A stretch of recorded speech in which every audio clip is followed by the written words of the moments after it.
काका काकू, तुम्ही ज्या विश्वासाने भावना मॅडमचा हात माझ्या हातात देतायत, त्या विश्वासाला मी कधीच तडा जाऊ देणार नाही. मला कल्पना आहे की लहानपणापासूनच तुम्ही त्यांना किती प्रेम दिलंय, काळजीने वाढवलंय.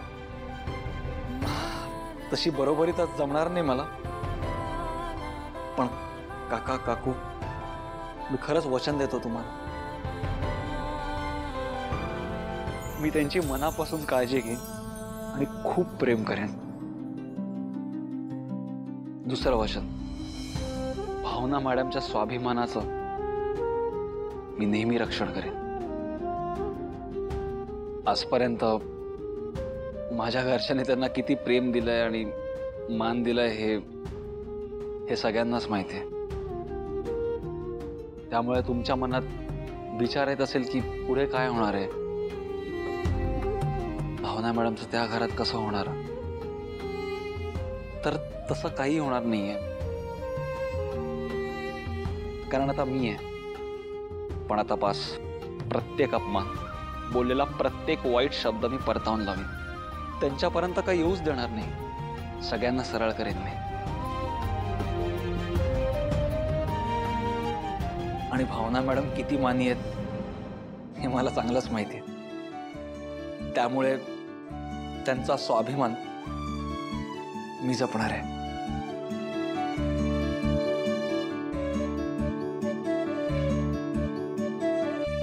तिसरं वचन, आयुष्यात येणाऱ्या चांगल्या वाईट सुखदुःखाच्या प्रसंगात मी भावना मॅडमची साथ कधीच सोडणार नाही.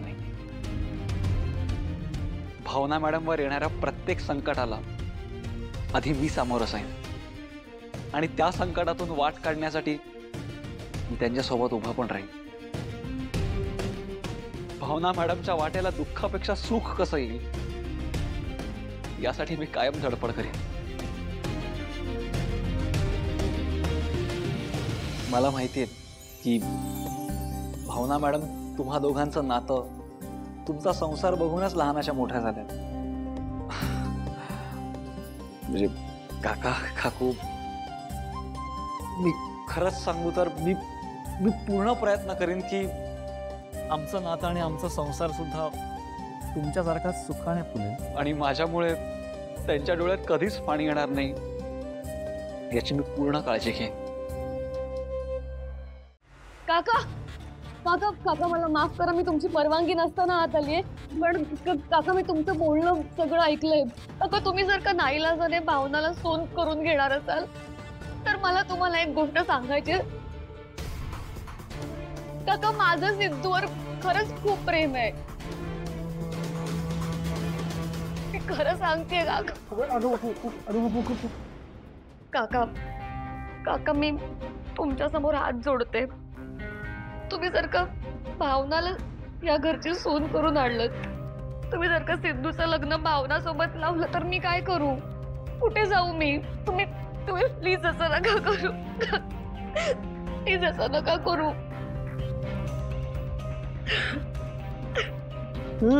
बघितलंस ना संपत, कशी जीव वाळून टाकते पूर्वी आपल्या सिद्धूसाठी आपले पाय धरणारी, आणि तिकडे ती भावना, तिने माझ्या सिद्धूला घराच्या बाहेर उभं केलंय.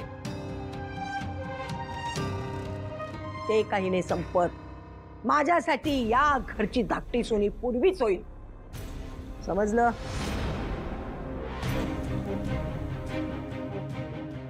बघूया काय करायचं ते ठरवतो.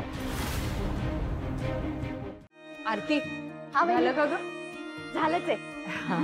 बरं, मी तिकडचं आवरून घेते लगेच. वहिनी ऐका ना, मी काय म्हणत होते, ते आपल्या भावनाताईचं लग्न सिद्धू दादा बरोबर ठरलं, भारी झालं नाही? खरंच ग, नशीबच काढलं भावनाने. पण वहिनी बघा की, आता आपल्या घरात एवढं लग्नाचं वातावरण आहे, म्हणजे लगीन म्हणल्यावर कसं घरात असं भारी वातावरण पाहिजे नाही, म्हणजे फुलांच्या माळा पाहिजे, लाइटिंगच्या माळा पाहिजे, लोकांची ये जा झाली पाहिजे, अशी मजा आली पाहिजे नाही एकदम. पण इथं तसं काय पण नाही, एकेकाची तोंड नुसती पडलेलीच आहेत. खरंय तुझं, मलाही तसंच वाटतं ग, पण काय करणार, तसं भावनाचं लग्न म्हणजे या घरातलं शेवटचं लग्न. उत्साह तर असायलाच पाहिजे. तू आणि मी सोडलो ना तर बाकी कुणालाही उत्साह नाही बघ या घरात. जाऊ दे, आलेच मी. वहिनी मी काय म्हणते आता बाकीच्या समजांचा राहू दे, पण मग आपण दोघी मिळून तर काहीतरी कार्यक्रम करूया की. दोघी मिळून? हा. पण काय करायचं मग आपण? मेहंदी मेहंदीचा कार्यक्रम करायचा का? मेहंदी चालेल की. पण कुठे करायची अगं? अहो करू की आपल्या घरातच, एवढं मोठं घर आहे आपलं. चालेल, मग आजच करूया. चालतंय, मी सगळी तयारी करते. असं जाते ना असं मेहंदीचं कोण घेऊन येते. तू कोण घेऊन ये तेव्हापर्यंत मी इथली तयारी करून चालतंय घेते. वहिनी. हो.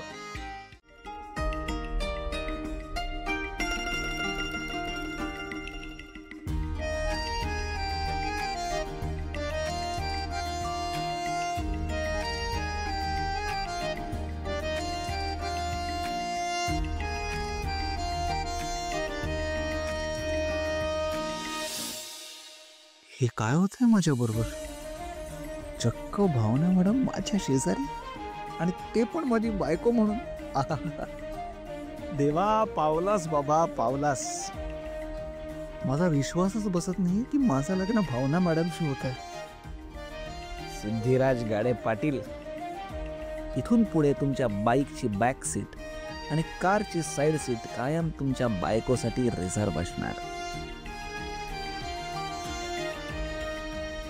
अहो